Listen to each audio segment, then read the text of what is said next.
Alright. Good afternoon, everyone. How are you today? How about you, Alia? Alhamdulillah. Oh, great. Okay. So for today, we would like to continue our lesson about the biotechnological life of fungi.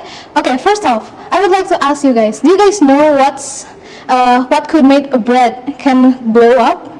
Do you guys know? What's the English word? Yeast. Yeast. You're right. Do you guys know what a yeast is from? No? It's from oak. What now? Like wait. Perhaps we can learn a little bit deeper from today's lesson is biotechnological life of fungi. Okay, let's go. Before we continue, I would like to ask, is everyone is here today? Yes, Alright, great job. Alhamdulillah, luar biasa. Okay, let's go to the next slide. So what's biotechnologies? So yeah, as I told you before, do you guys know what a bread is and how do they rise? It's actually made because of biotechnology. So biotechnology came from two words. That is bio, which means living things, and technology. So biotechnology is the use of living things to produce or modify useful products through certain methods, principles, or technologies to benefit human life. Do you guys have several maybe ideas? What could be possibly a fungi could work with biotechnology other than bread? Yogurt. Not correct. Try again. cheese. Cheese. You're right. What else? What else? Tempe. You are so right. What else? What else? Tape. You are so right. Roti apa? Roti ni apa? Yeah, you are so right. Sundan as well. Alright. So there is another examples other than food that can be made from the use of fungi. So first off, there is a bioremediation. So bioremediation or mycoremediation is basically a release of special chemicals or kind of like a powerful enzymes that can munch on the pollutants. So can you guys believe that this is the help of a white rot fungi? This is the picture of white rot fungi, and it could help use, for example, polluted soils, and then they can turn it into a better living home or the soil. So yeah, with this move, it could be more cheaper and less harmful to the soil. And then next, there's also another reason of biotechnological life, as we can see here in pharmaceutical products. So one of the examples is antibiotic. Do you guys know antibiotics? Yes. Okay, so to name a few, one of them is this thing that I have put, for example, is benzyl penicillin injection. Yes, and benzyl penicillin is mostly useful for treating bacterial infection, syphilis, and prevention of rheumatic fever. So it can be very, very useful. And then next, there's also fungal fibers. So what is fungal fibers? It is made from the web-like stuff called mycelium. So do you guys know what a mycelium is? Do you guys remember? Like, So, like hair. yes, it's like the hair. You're correct. So it is made from the hair or like the form of the fungi that is mostly like a roots. And for the fungal fiber, it's mostly like from the zygomycates growth. So think of it like a natural glue because it's holds so strongly. All right. And for the next, perhaps you guys have known several of these.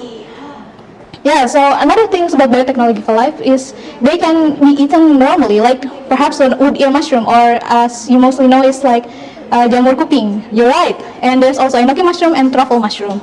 Have you guys eat truffle mushroom? Oh, for sure. Is it too expensive? Is it like jamur kancing? Truffle. So jamur kancing is mostly like the wood ear mushroom, while the truffle mushroom is it mostly made into like a high-end pasta, mostly at pasta. Yeah, that's why mostly if you taste like a fungi in your food, it's probably from the truffle mushroom or also the wood ear mushroom.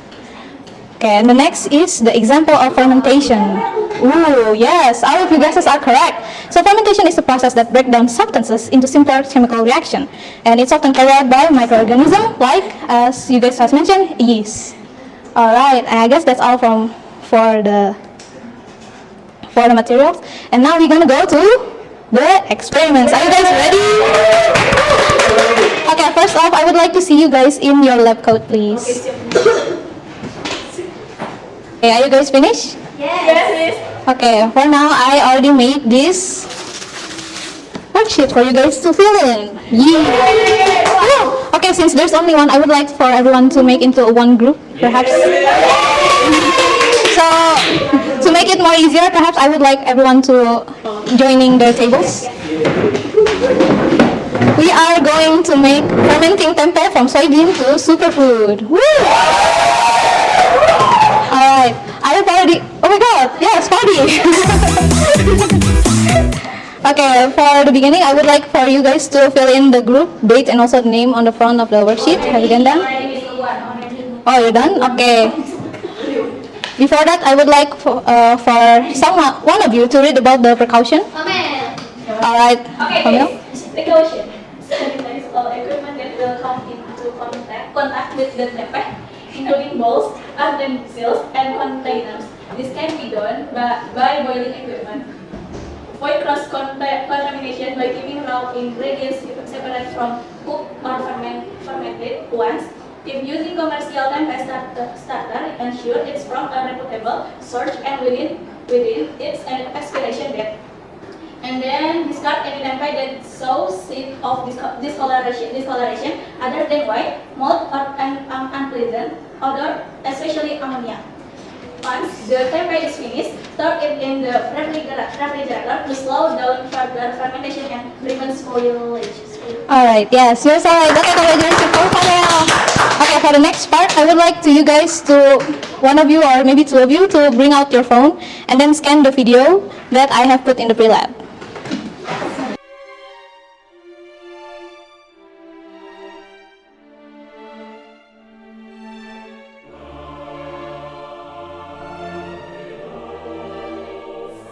Ada di masjid di pinggir cantik. A great observation. Yeah, that's a great observation. As you can see, it is Mycelium, one of another example of fungi. Yeah, it's a growth of the Mycelium, the stinghorn. Actually, a stinghorn is another fungi that lives on the ground. But for now, this is for example of what we will see in your tempeh. Oh, you can see it on the back also for the filling. Oh iya. Wait. Yeah, wait, let me scroll down. Yeah, there's also, you can write down all your observation. And perhaps if you guys see it clearly, there is some water droplet that can be seen on the surface of the mycelium. Do you guys see it on the video? Yes. You can try to take a look at it again. So perhaps if you guys see it, or maybe you don't, you can fill in the observation. Do you see it or not?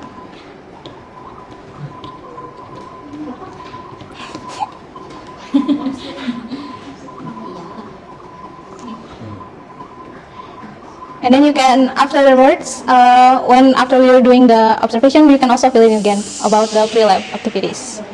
Alright, perhaps we can continue to the next part. I think we're ready for making the tempeh. Woo! Okay, perhaps I would like to ask three of you to help me to bring out all the tools and materials.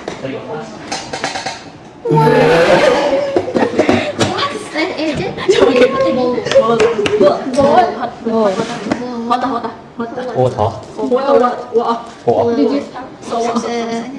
Scale. Portable stuff. Yes. Independent variable. Apa independent variable? Ya. Do you know? Why you not? Try to continue. Why do you not cook it? Not It's yet. okay. Answer it first. Sorry. Mau tempe gak sih? Jadi awal. The amount of beans. Iya, Bean sprout? Tempeh is the final Oh product. iya. Ya nih. Dependent. Apa ini? Dependent. Yes. Dependent is amount of yeast. Oh iya. Oh iya. Yes tuh bukan yang bulat-bulat. Ini bulat-bulat. It could be. You pick. Jadi yang pakai yang tadi yang pakai apa ya? Yeah, there's one.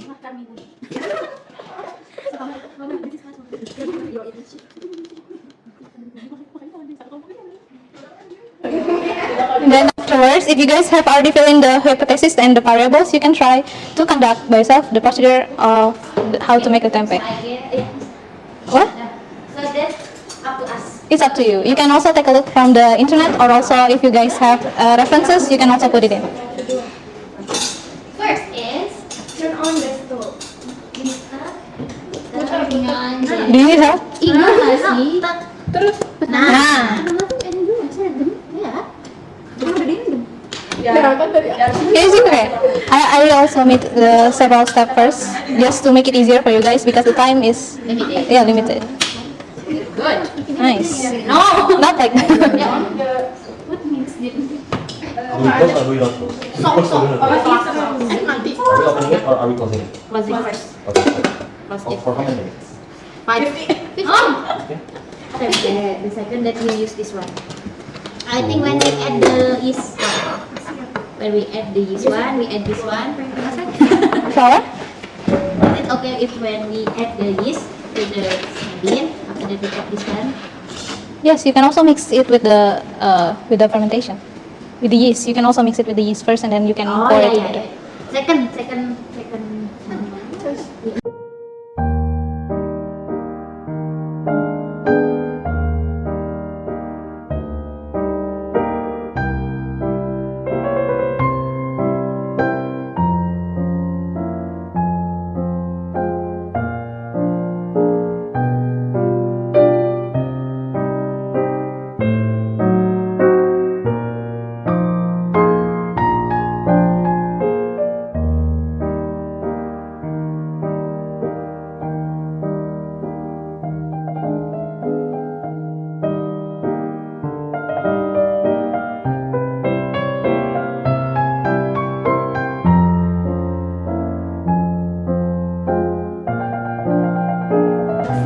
Okay.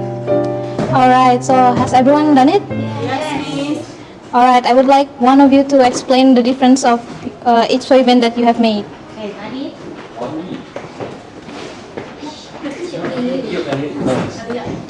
What? Sorry.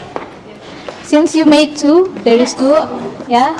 So I would like for you to explain what's the difference and what's the same variables. Okay, so for the same variables, first we use both of the tempeh that we use is 100 grams. The beans? Have you write it down?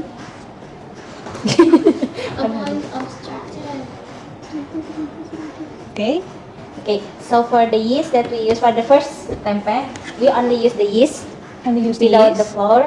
The yeast You can write it down. is 0.1 gram. 0.1 0.1 grams. So yeah, both we use Ah. 0.1 grams of the yeast, and also for the second tempeh that we add the flour, rice flour. Okay, that's It's very more- amazing. 10 grams. 10 grams. Okay, 10 grams. Yes. What's your hypothesis? What would happen to each of them? Maybe for the one who is Flour? will be more faster than without flour. Without flour. Okay. How do you get that conclusion? Where do you get that hypothesis? This one. I think that the rice flour be the what? Catalyst. By the catalyze to growth the Yeast? fungi. Yeah. Mycelium. Mycelium. Sorry. Mycelium. It's okay. All right. Thank you so much. Well, congratulations to all of you. And for the next part, as you can see, there is a discussion part. It will be answered after you have watched your tempeh grow. And so yeah. And for today class, I think that's all from me. Ya, assalamualaikum warahmatullahi wabarakatuh. Waalaikumsalam warahmatullahi wabarakatuh. Thank you, Miss. Okay, thank you to everyone.